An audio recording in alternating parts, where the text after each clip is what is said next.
ആത്മീയ ഗുരുവും ശ്രീ മഹേശ്വർനാഥ് ബാബാജിയുടെ ശിഷ്യനുമായ ശ്രീ എം എഴുതിയ ജന്മാന്തര യാത്രകൾ എന്ന പുസ്തകത്തെ ആധാരമാക്കി തയ്യാറാക്കിയ ഒരു പുസ്തകാവലോകനമാണ് ഈ വീഡിയോയിൽ ഉൾപ്പെടുത്തിയിട്ടുള്ളത്.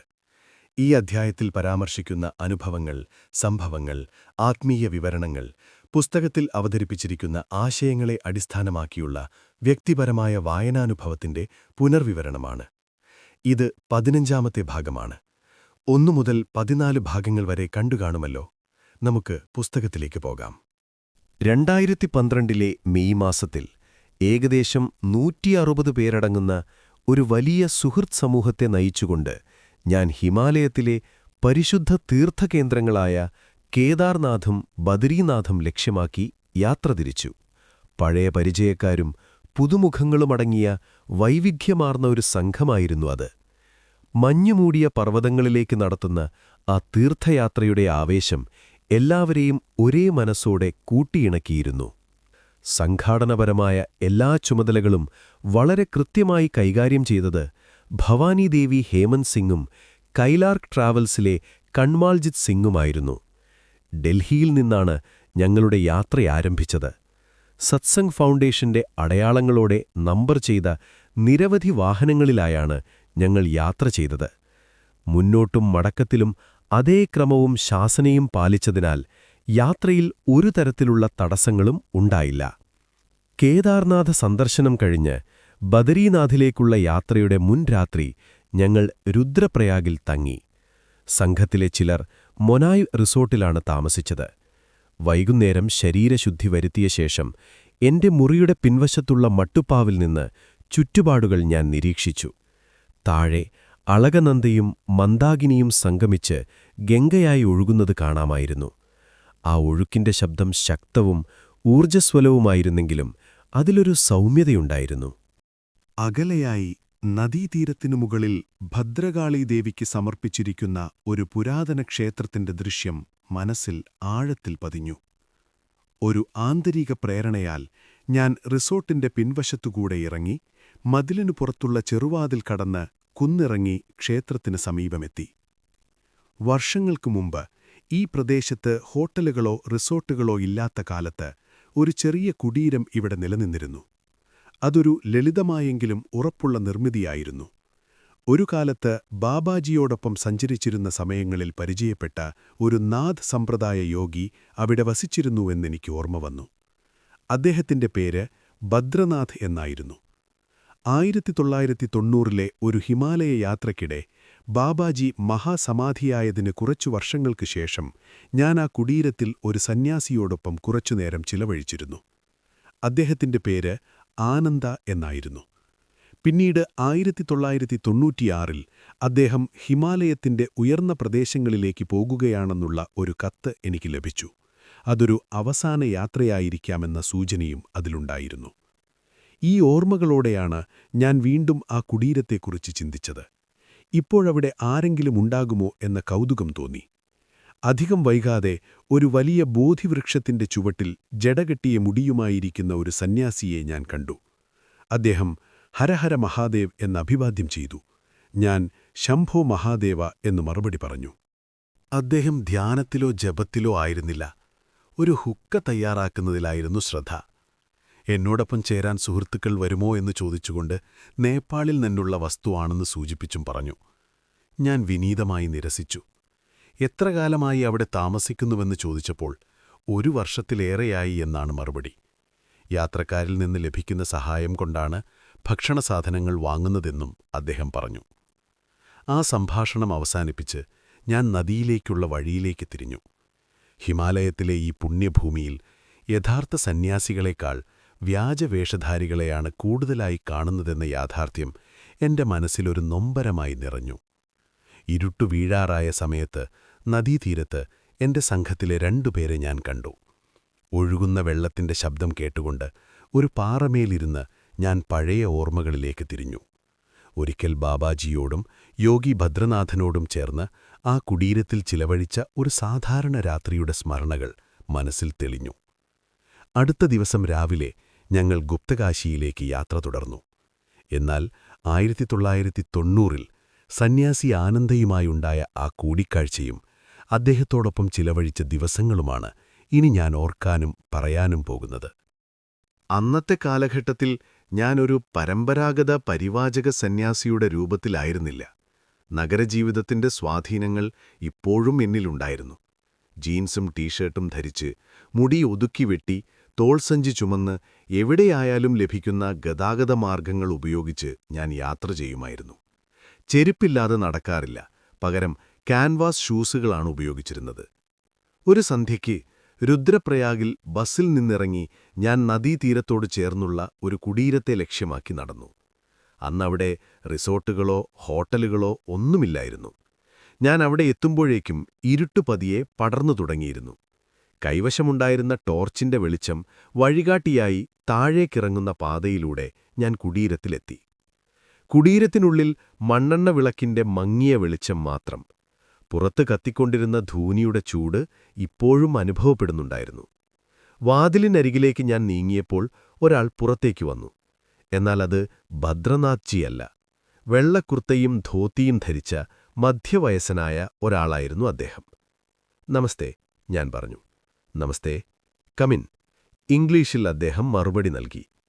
അകത്തു കയറുമ്പോൾ തോൾസഞ്ചി താഴെ വയ്ക്കാൻ അദ്ദേഹം സൗമ്യമായി പറഞ്ഞു. ഭാരം താഴെ വെച്ചതോടെ ശരീരത്തിനും മനസ്സിനും ഒരാശ്വാസം ലഭിച്ചു. ശാന്തസ്വഭാവവും തെളിഞ്ഞ മുഖഭാവവുമുള്ള ആ മനുഷ്യൻ താനാണ് സന്യാസി ആനന്ദ എന്ന് പരിചയപ്പെടുത്തി. തമിഴ്നാട് സ്വദേശിയായ അദ്ദേഹം നാഥ് പരമ്പരയുമായി ബന്ധപ്പെട്ട ഒരാളായിരുന്നു. മുൻകാലത്ത് ഭദ്രനാഥ്ജിയോടൊപ്പം 2 വർഷത്തോളം കഴിഞ്ഞ അനുഭവവും അദ്ദേഹം പങ്കുവച്ചു. ഭദ്രനാഥ്ജി തീർത്ഥയാത്രയ്ക്കായി ബനാറസിലേക്ക് പോയതിനുശേഷം അവിടെ ഗംഗയിൽ പ്രവേശിച്ച് ശരീരപരിത്യാഗം ചെയ്തുവെന്നും അതിനുശേഷമാണ് കുടീരത്തിന്റെ ചുമതല തനിക്ക് വന്നതെന്നും അദ്ദേഹം പറഞ്ഞു. എന്റെ പരിചയം പറഞ്ഞപ്പോൾ മഹേശ്വർനാഥ് ബാബാജിയെയും എന്നെയും കുറിച്ച് കേട്ടിട്ടുണ്ടെന്ന് അദ്ദേഹം പറഞ്ഞു. എത്ര കാലം വേണമെങ്കിലും അവിടെ താമസിക്കാമെന്ന് പറഞ്ഞ് അദ്ദേഹം എന്നെ ഹൃദയപൂർവ്വം സ്വാഗതം ചെയ്തു. ഭക്ഷണം ഒരു പ്രശ്നമല്ലെന്നും പട്ടണത്തിൽ നിന്നും വേണ്ട സാധനങ്ങൾ വാങ്ങാൻ കഴിയുന്ന സ്വതന്ത്ര സാമ്പത്തിക സൗകര്യം തനിക്കുണ്ടെന്നും അദ്ദേഹം വ്യക്തമാക്കി. പാചകസമയത്ത് സഹായിച്ചാൽ സന്തോഷമേയുള്ളൂ എന്നും പറഞ്ഞു. അദ്ദേഹത്തിന്റെ ക്ഷണം സ്വീകരിച്ച് ഞാൻ 10 ദിവസത്തോളം ആ കുടീരത്തിൽ തങ്ങി. ദീർഘമായ നടപ്പുകൾ, ഗംഗാസ്നാനം, ധ്യാനം, ആഴത്തിലുള്ള സംവാദങ്ങൾ ഇവയെല്ലാം ചേർന്ന് ആ ദിവസങ്ങൾ സമ്പന്നമായി. മതത്തെയും തത്വചിന്തയെയും കുറിച്ച് ഞങ്ങൾ ഗൗരവത്തോടെ സംസാരിച്ചു. ആനന്ദ ഒരു നല്ല വായനക്കാരനും യാത്രാനുഭവങ്ങൾ സമ്പാദിച്ച ഒരാളുമായിരുന്നു. ജീവിതത്തിന്റെ പല വഴികളും പരീക്ഷിച്ച ശേഷം ബോധപൂർവമായ തീരുമാനത്തിലൂടെയാണ് അദ്ദേഹം സന്യാസം സ്വീകരിച്ചത്. ഡൽഹി IITയിൽ നിന്ന് ബിരുദം നേടിയ ശേഷം അമേരിക്കയിലെ ഒരു പ്രശസ്ത സർവകലാശാലയിൽ ഊർജ്ജതന്ത്ര വിഷയത്തിൽ 7 വർഷം അധ്യാപകനായി പ്രവർത്തിച്ച അനുഭവവും അദ്ദേഹത്തിനുണ്ടായിരുന്നു. കുടുംബബന്ധങ്ങളിൽ നിന്ന് ഏറെ അകന്നിരുന്നെങ്കിലും സൗമ്യതയും ബുദ്ധിവൈഭവവും നിറഞ്ഞ വ്യക്തിത്വമായിരുന്നു അദ്ദേഹത്തിൻ്റേത്. അദ്ദേഹത്തോടൊപ്പം ചെലവഴിച്ച 10 ദിവസങ്ങൾ ഞാൻ ഏറെ ആസ്വദിച്ചു. ബാബാജിക്ക് ശേഷം എന്റെ അനുഭവങ്ങൾ എഴുതി പങ്കുവയ്ക്കണമെന്ന ചിന്ത എനിക്കുള്ളിൽ ശക്തമായി ഉണർന്നത് ആനന്ദയുമായുള്ള ആ കൂടിക്കാഴ്ചയിലൂടെയാണ്. അദ്ദേഹം എന്നോട് പങ്കുവച്ച ഒരു അസാധാരണമായ അനുഭവം ഇങ്ങനെ തുടങ്ങി. ഒരു സന്ധ്യയ്ക്ക് മനസ്സിൽ വലിയ വിഷമത്തോടെ ഞാൻ ഗംഗാനദീതീരത്തിരിക്കുകയായിരുന്നു. പല മതങ്ങളിലെയും അനവധി സന്യാസികളെയും ധ്യാനരീതികളെയും ഞാൻ പരിചയപ്പെട്ടിരുന്നു. ഹിന്ദു പാരമ്പര്യങ്ങൾ മാത്രമല്ല, മറ്റു മതങ്ങളിലെ ആത്മീയ മാർഗങ്ങളും ഞാൻ പരീക്ഷിച്ചു. എന്നാൽ അവരിൽ ഒരാളും തന്നെ എന്റെ ഉള്ളിലെ തേടലിന് പൂർണ്ണമായ മറുപടിയാവുന്നില്ലെന്ന ബോധം ശക്തമായി. അതുകൊണ്ടുതന്നെ അവരെ ഗുരുക്കന്മാരായി സ്വീകരിക്കുവാൻ ഞാൻ തയ്യാറായില്ല. ജെ കൃഷ്ണമൂർത്തിയുടെ രചനകൾ ആഴത്തിൽ വായിച്ചതിനാൽ ഗുരുവെന്ന ആശയം തന്നെ ചിലപ്പോൾ തടസ്സമാകുമെന്ന ചിന്ത ഞാൻ സ്വീകരിച്ചിരുന്നു. ആദ്യകാലത്ത് ധ്യാനം എനിക്ക് ആവേശം നൽകുമായിരുന്നു. എന്നാൽ പിന്നീടത് യാന്ത്രികവും ശൂന്യവുമായി തീർന്നു. അതിലൂടെ ഒരു ആനന്ദവും അനുഭവപ്പെടുന്നില്ല. മനസ്സിൽ സംശയങ്ങൾ മാത്രം നിറഞ്ഞു. ആത്മീയ അന്വേഷണമെന്നത് സമയം പാഴാക്കുന്ന ഒരു വ്യർത്ഥ പ്രവൃത്തിയാണോ? യുവാക്കളെയും വികാരാധീനരെയും വഴിതെറ്റിക്കാൻ ചിലർ സൃഷ്ടിച്ച ഒരു വ്യാജമാർഗമാണോ ഇതൊക്കെയെന്ന് പോലും ഞാൻ ചിന്തിച്ചു. ഈ ജീവിതരീതി ഉപേക്ഷിച്ച് സമതലങ്ങളിലേക്ക് മടങ്ങാനുള്ള സമയമാകുന്നുണ്ടോ എന്നും സ്വയം ചോദിച്ചു. എന്റെ വിദ്യാഭ്യാസവും കഴിവുകളും ഉപയോഗിച്ച് ഒരു സർവകലാശാലയിൽ അധ്യാപകനായി സ്ഥിരതയുള്ള ജീവിതം നയിക്കാമെന്നും ഇതുവരെ കർശനമായി പാലിച്ചിരുന്ന ബ്രഹ്മചര്യത്തെ അവഗണിച്ച് സാധാരണ കുടുംബജീവിതത്തിലേക്ക് കടക്കാമെന്നും ഞാൻ ഉറപ്പിച്ചു. എന്നാൽ ഒഴുകുന്ന ഗംഗയും മലയിടുക്കുകളുടെ മഹത്വവും സന്യാസജീവിതത്തിന്റെ ലാളിത്യവും എന്നെ വിട്ടുപോകാൻ അനുവദിച്ചില്ല.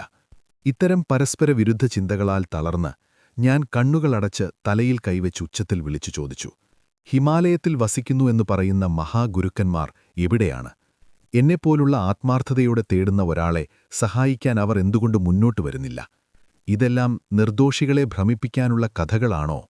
എന്റെ ഉള്ളിലെ വേദന ഞാൻ കണ്ണീരായി പുറത്തുവിട്ട ആ നിമിഷം ആരോ എന്റെ ചുമലിൽ വളരെ മൃദുവായി സ്പർശിച്ചതുപോലെ തോന്നി. ഞെട്ടിയുണർന്ന് ഞാൻ കണ്ണുകൾ തുറന്നപ്പോൾ എന്റെ അരികിൽ ഒരു വൃദ്ധൻ നിൽക്കുന്നതാണ് കണ്ടത്. മഞ്ഞു നിറമുള്ള കൗബീനം മാത്രം ധരിച്ച് ക്ഷീണിച്ചെങ്കിലും തേജസ്സുള്ള ശരീരം, നീണ്ട മുഖം, ചിതറിയ താടി, ആഴത്തിലേക്ക് പതിഞ്ഞ കണ്ണുകൾ, നെറ്റിയിൽ വൈഷ്ണവ സന്യാസിമാർക്ക് സവിശേഷമായ ചന്ദ്രാകൃതിയിലുള്ള അടയാളം, കൈയിലും കഴുത്തിലും തുളസിമാല, നെഞ്ചിലും ഭുജങ്ങൾക്കരികിലും ചന്ദന ചിഹ്നങ്ങൾ, ജടകെട്ടിയ മുടി ഒരു വലിയ കെട്ടായി പിന്നിലേക്കൊതുക്കിയിരുന്നു, ചെരിപ്പില്ലാത്ത കാലുകൾ, കൈയിൽ ഒരു ചെമ്പു കലശവും. ആചാരപ്രകാരം ഞാൻ കുനിഞ്ഞ് അദ്ദേഹത്തിന്റെ പാദങ്ങളിൽ സ്പർശിച്ചു വന്ദിച്ചു. ഹരിയോം എന്ന് ഞാൻ പറഞ്ഞു. ഗൗരവവും കരുണയും കലർന്ന ശബ്ദത്തിൽ അദ്ദേഹം പറഞ്ഞു, ഇത്ര പെട്ടെന്ന് തളരരുത് മകനെ. ഈ പാതയിലെത്താൻ പല ജന്മങ്ങളുടെ പരിശ്രമം ആവശ്യമുണ്ട്. ലൗകികമായ ജോലി കണ്ടെത്താൻ ബുദ്ധിമുട്ടില്ല. പക്ഷേ ആത്മീയ അന്വേഷകന്റെ ജീവിതം അപൂർവമാണ്. എല്ലാവർക്കും ലഭിക്കുന്നതല്ല അത്. അദ്ദേഹം എന്റെ മനസ്സ് വായിച്ചതിൽ ഞാൻ അത്ഭുതപ്പെട്ടില്ല. അത്തരം അനുഭവങ്ങൾ സന്യാസിമാരിൽ നിന്ന് മുമ്പും കണ്ടിട്ടുണ്ട്. പക്ഷേ എന്റെ ഏറ്റവും വലിയ ആശങ്കയുടെ നിമിഷത്തിൽ അദ്ദേഹം പ്രത്യക്ഷപ്പെട്ടത് എന്നെ ആഴത്തിൽ സ്പർശിച്ചു. സ്വാമി, അങ്ങ് ഹിമാലയത്തിലെ മഹാഗുരുക്കന്മാരിൽ ഒരാളാണോ? എന്റെ ആശയക്കുഴപ്പം മാറ്റാൻ അങ്ങേക്കാവുമോ? കുറച്ചു ദിവസമെങ്കിലും എന്റെ കൂടെ ഇരിക്കുക. ഞാൻ സേവിച്ചുകൊള്ളാം, ഞാൻ അപേക്ഷിച്ചു. പുഞ്ചിരിയോടെ അദ്ദേഹം പറഞ്ഞു, ദിവസങ്ങളില്ല, ഒരു രാത്രി മാത്രം. ഇരുട്ട് പൂർണ്ണമായി വീണപ്പോഴേക്കും ഞങ്ങൾ കുടീരത്തിലെത്തി. അദ്ദേഹത്തിനായി ഞാനൊരു കട്ടിലൊരുക്കി. നിലത്തു കമ്പിളി വിരിച്ച് അദ്ദേഹത്തിന്റെ പാദങ്ങൾക്കരികിൽ ഞാൻ ഇരിക്കാൻ ഇടമൊരുക്കി. ഭക്ഷണം എന്തു വേണമെന്ന് ചോദിച്ചപ്പോൾ, ഒരു പഴവും അല്പം ഗംഗാജലവും മതി, അദ്ദേഹം പറഞ്ഞു. ഈ ശരീരത്തിന് അധികം ആവശ്യമില്ല, വളരെ കുറച്ചു മതി എന്നും കൂട്ടിച്ചേർത്തു. കുറച്ചുനേരം വിശ്രമിക്കണമെന്ന് പറഞ്ഞ അദ്ദേഹം എന്റെ പ്രശ്നത്തിന് തന്റെ രീതിയിൽ മറുപടി കിട്ടുമെന്ന ഉറപ്പു നൽകി. നീയും ഉറങ്ങിക്കോളൂ, ഏറെ ക്ഷീണമുണ്ടല്ലോ എന്നും പറഞ്ഞു. അദ്ദേഹത്തിന്റെ പാദങ്ങൾക്കരികിൽ കിടന്നുകൊണ്ട് ഇദ്ദേഹം ആരായിരിക്കും എന്ന ചിന്തയിൽ ഞാൻ കിടക്കുമ്പോഴേക്കും ഉറക്കം എന്നെ കീഴടക്കി. അർദ്ധരാത്രിയോടെ ഒരതീവ സജീവമായ ദർശനം എനിക്കനുഭവമായി. ഒരു ഗുഹയിൽ നിന്ന് കടുത്ത നീലപ്രകാശം പുറപ്പെടുന്നതായി തോന്നി. എവിടെയോ ചിലങ്കയുടെ നാദം, അന്തരീക്ഷം മുഴുവൻ മധുര സൗരഭ്യം. അപ്പോൾ ഒരു സ്വരം മന്ത്രിച്ചു, ഉണരൂ. ഞാൻ ഉണർന്നു. നാദവും സുഗന്ധവും തുടരുകയായിരുന്നു. അത് കുടീരത്തിനുള്ളിലായിരുന്നു. കിടക്കയിലേക്ക് നോക്കിയപ്പോൾ വൃദ്ധനെ കണ്ടില്ല. പകരം കണ്ണുകൾ അടച്ച് മുഖത്ത് ശാന്തമായ മന്ദഹാസത്തോടെ ബുദ്ധനെപ്പോലെ സ്വർണ്ണ തേജസ്സോടെ ഒരു രൂപമിരിക്കുന്നു. അദ്ദേഹത്തിന്റെ പിന്നിൽ നിന്ന് നീലനിറമുള്ള ദിവ്യപ്രകാശം മേൽക്കൂരയോളം പടർന്നിരുന്നു. ഇത് സ്വപ്നമല്ലെന്നുറപ്പാക്കിയ ശേഷം പദ്മാസനത്തിലിരുന്ന ആ രൂപത്തിനു മുന്നിൽ ഞാൻ സാഷ്ടാംഗ പ്രണാമമർപ്പിച്ചു. അദ്ദേഹം എന്റെ സമീപത്തേക്ക് വന്നു. തല, നെറ്റി, ഹൃദയഭാഗം എല്ലാം മൃദുവായി സ്പർശിച്ചു. നട്ടെല്ലിന്റെ അഗ്രത്തിൽ നിന്ന് ശിരസിലേക്കൊഴുകുന്ന ഒരു തണുത്ത പ്രവാഹം ശരീരം മുഴുവൻ ശാന്തിയായി നിറഞ്ഞു. പുരികമധ്യത്തിൽ നിന്നുയർന്ന നീലപ്രകാശം എന്റെ അസ്തിത്വം മുഴുവൻ ആവരണം ചെയ്തു. ഒരു ഭാരമുള്ള ശരീരബോധം അപ്രത്യക്ഷമായി. ഞാൻ ലഘുവായ, സ്വതന്ത്രമായ ഒരു സാന്നിധ്യമായി മാറിയെന്ന തിരിച്ചറിവ് ഒരു നിമിഷത്തിൽ തന്നെ വന്നു.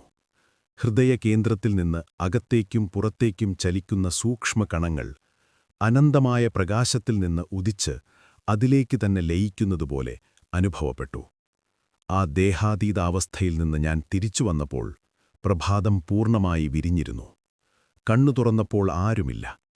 വൃദ്ധസന്യാസിയുമില്ല, ദിവ്യരൂപവുമില്ല. അവശേഷിച്ചത് രാത്രിയിൽ അനുഭവപ്പെട്ട സുഗന്ധത്തിന്റെ അതിസൂക്ഷ്മമായ ഒരു ഓർമ്മ മാത്രം. അന്നുമുതൽ എന്റെ പാത എനിക്ക് വ്യക്തമായി. സംശയങ്ങൾ മാഞ്ഞു. യാത്ര തടസ്സങ്ങളില്ലാതെ മുന്നോട്ടു നീങ്ങി. ആനന്ദ എന്ന സന്യാസിയോട് ഞാൻ നന്ദി പറഞ്ഞു. എന്റെ അനുഭവങ്ങളും പങ്കുവച്ചു. 10 ദിവസങ്ങൾക്ക് ശേഷം ഞാൻ ചെന്നൈയിലേക്ക് മടങ്ങി. അതിനുശേഷം അദ്ദേഹത്തെ ഞാൻ കണ്ടിട്ടില്ല. 1996 അദ്ദേഹത്തിൽ നിന്ന് ഒരു കത്ത് ലഭിച്ചു. ഞാൻ ഗുപ്തകാശിക്കടുത്തുള്ള ഹിമാലയത്തിന്റെ ഉയർന്ന പ്രദേശങ്ങളിലേക്ക് യാത്ര തിരിക്കുന്നു. ഈ ജന്മത്തിൽ ഇനി നമ്മൾ കാണില്ല. ബാബാജിയുടെ പ്രവർത്തനം നിങ്ങൾ മുന്നോട്ട് കൊണ്ടുപോകുന്നുവെന്നുറപ്പുണ്ട്. ഞാനൊരു നിത്യയാത്രികനാണ്. ഹരി ഓം. ഇന്നും ഞാൻ അദ്ദേഹത്തെ കണ്ടിട്ടില്ല.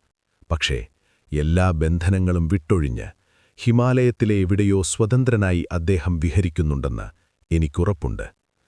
അതിനാൽ പ്രിയ സുഹൃത്തുക്കളെ, ഒരു ദിവസം നിങ്ങളൊരു വൃദ്ധസന്യാസിയെ കണ്ടാൽ, ക്ഷീണിതനായി ഏകാന്തനായി ഭക്ഷണം ചോദിച്ചാൽ അവഗണിക്കരുത്. ശിരസ് നമിച്ച് ആദരവോടെ ഭക്ഷണം നൽകുക. ആർക്കറിയാം, വേഷം മാറിയെത്തിയ ഒരു മഹായോഗിയെയോ ഒരു മഹാഗുരുവിനെയോ നിങ്ങളെ പരീക്ഷിക്കാനും അനുഗ്രഹിക്കാനും വഴി കാണിക്കാനും വന്നിരിക്കുന്നതാകാം. പുണ്യാത്മാക്കളെ, വീഡിയോ ഇഷ്ടമായാൽ ലൈക്ക്, ഷെയർ എന്നിവ ചെയ്യണേ. കൂടുതൽ ആത്മീയ വീഡിയോകൾക്കായി ചാനൽ സബ്സ്ക്രൈബ് ചെയ്യാൻ മറക്കല്ലേ. അടുത്ത വീഡിയോയിൽ കാണാം.